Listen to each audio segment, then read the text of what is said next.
Hi and welcome. In this episode, I want to explore clearly and systematically how Spartan institutions actually worked in the classical period. Sparta is often portrayed as a military camp masquerading as a city-state, but its political system was not only distinctive, it was unusually stable.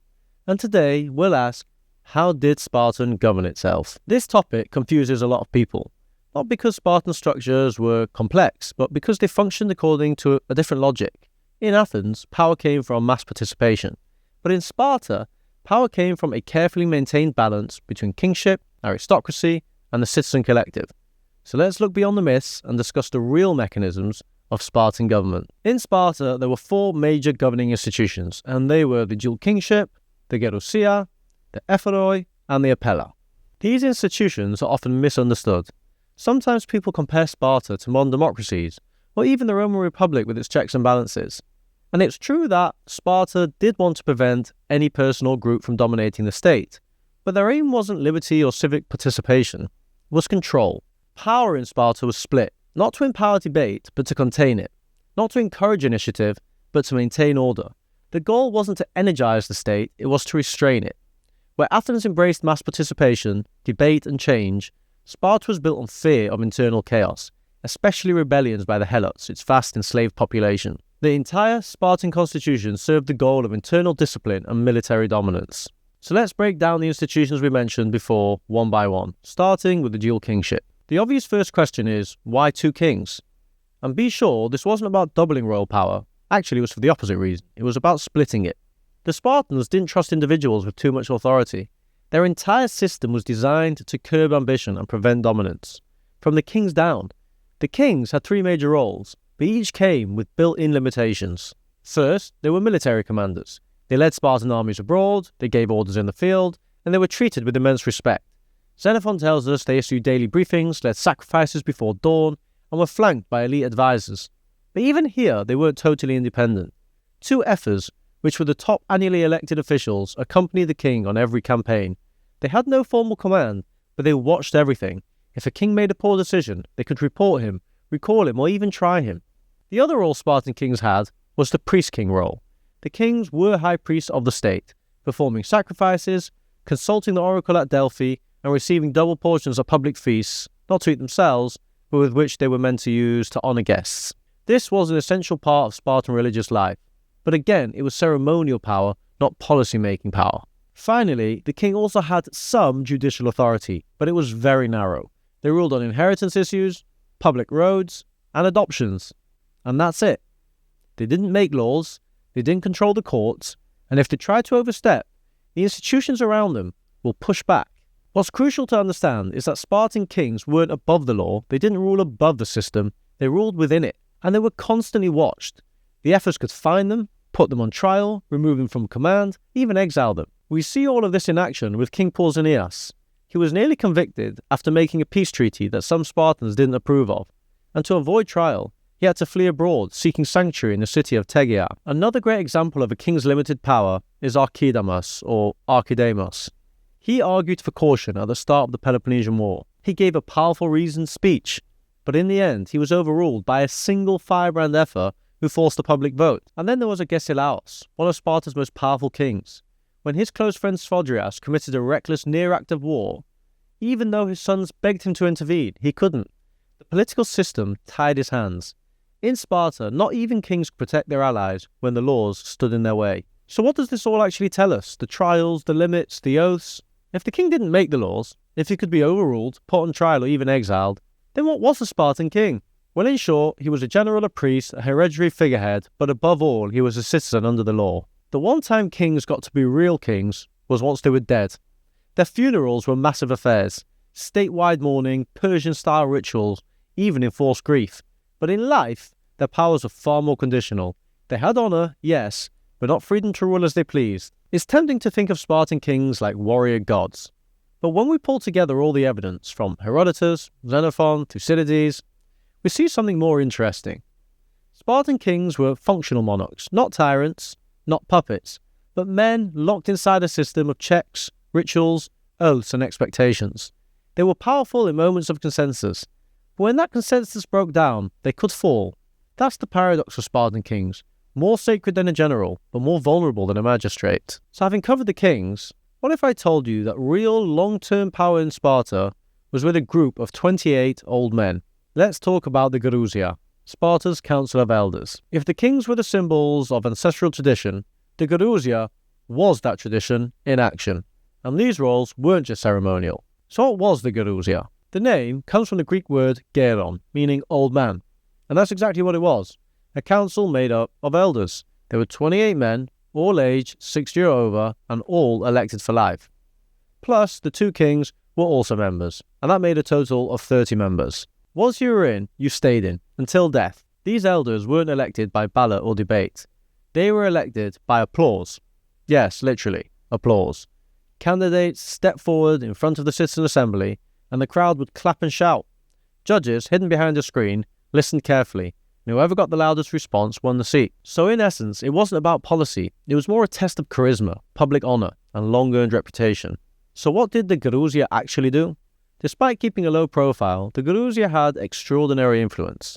First, they controlled the legislative pipeline. Nothing could be discussed by the people unless the Gerousia had approved it.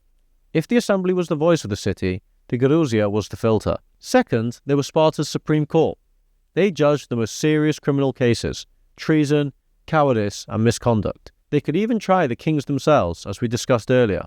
And third, they had massive informal power. They weren't random old men. These were war veterans and former magistrates. They were the elders everyone looked up to, figuratively and literally. Their voices carried weight, even when they weren't speaking officially. You didn't just arrive at the Gerousia. You had to be known, respected, and above all, trusted. In Athens, old age was a challenge to overcome, but in Sparta it was a qualification. The Gerousia didn't answer to the people, it restrained the people. It existed to prevent rash decisions, temper the will of the assembly, and keep the state stable. Next, we're going to cover the Ephors. And if you remember just one thing from this episode, make it this. In Sparta, it wasn't the kings who held the real power. It wasn't even the old men in the Gerousia. The real, day-to-day control of the Spartan state rested with 5 men elected every year from amongst the people. And these were the Ephors. So who were they? Each year, 5 Ephors were chosen from the citizen body.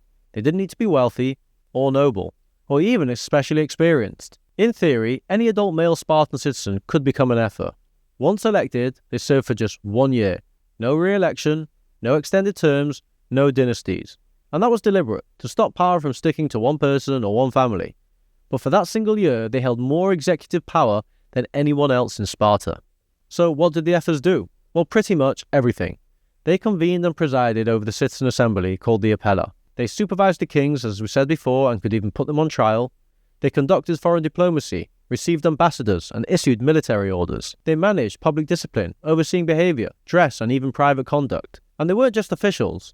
They were also Sparta's enforcers. They could fine you, exile you, put you on trial, strip you of your status, or even execute you if the system judged you guilty. Make no mistake, these were not champions of the people. They were guardians of the system. Their job wasn't to reflect popular opinion, it was to enforce the laws, the customs, and the discipline that kept Sparta running. No other Greek city gave that kind of authority to just 5 ordinary citizens. No other monarchy was so deeply controlled by its elected officials. The Ephorate wasn't flashy. It was Sparta's true centre of gravity. 5 men, 1 year, total control. It's no wonder some ancient writers call them the shadow government of Sparta. So now let's talk about the 4th pillar of Spartan governance, the Apella, or the citizen assembly. This was where the people, full Spartan citizens, or the homoioi, came together to make decisions. If you're picturing Athenian-style debate and shouting matches, don't. The Apella was Spartan through and through. Discipline, minimal, and very tightly controlled. Only adult male Spartiates, full citizens who had completed their training in the Agage, were involved. Helots, perioikoi, women, foreigners, they were all excluded. And even among citizens, not everyone actually attended every meeting. The assembly met about once a month, usually in the open air. The Ephors summoned it, the Gerousia decided what would be discussed, and the citizens, well, they voted. On paper, they had real authority. The Apella voted on war and peace, treaties and allies, new laws, royal succession, public honours. But here's the catch. The assembly could only approve or reject a proposal. It couldn't amend them, it couldn't introduce its own, and it couldn't discuss things not already approved by the Gerousia. In short, the Apella could say yes or no, but it couldn't say, let's change this or modify that. So how did the voting work? Well, there were no ballots and there was no counting. Citizens voted by shouting or cheering. Whoever made the most noise won. The Ephors judged which side was louder, and if it wasn't clear, the vote might be thrown out altogether. This wasn't about numbers or pure majorities. It was about a visible, audible, obvious consensus. So did the Apella have any real power? Well, yes and no.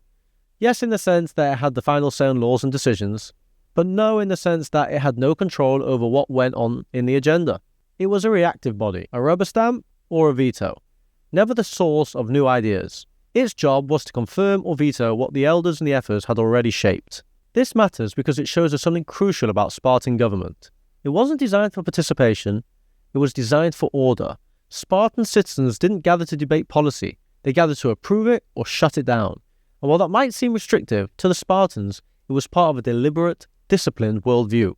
Power was layered, authority was earned. Every institution, kings, councils, Ephors, and the assembly were all designed to limit one another. So let's take a step back. We've looked at Sparta's 4 core institutions: the dual kingship, 2 symbolic rulers, military and religious figures with limited practical power, the Gerousia, a council of elders who filtered laws, judged the most serious cases and acted as a conservative check on change, the Ephors, 5 men elected annually who held more day-to-day power than anyone else including the kings, and the Apella, the citizen assembly which approved or rejected proposals but never initiated them. Together, these weren't checks and balances in the modern sense. These are more like brakes and restraints, each part of the system designed to slow the other down. Why? Because the Spartans feared instability far more than they desired participation.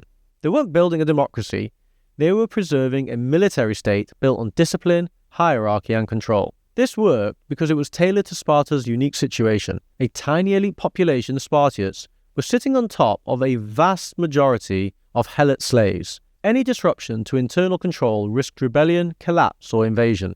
So the institutions didn't empower the people, they protected the system.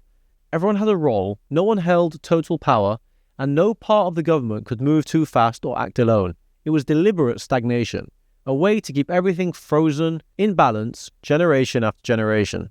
If it was so successful, how did it end? Well, mainly because the world changed and Sparta didn't. As other cities adapted to trade, diplomacy and shifting power structures, Sparta stayed rigid. Its citizen population shrank, wealth inequality crept in, and the very institutions designed to preserve equality became tools for elite consolidation. By the 4th century BC, there weren't enough Spartiates to fill the assembly. The king became a figurehead, the Ephors became corrupt, and the Gerousia couldn't stop the decline. The system that was once Sparta's greatest strength became its greatest weakness.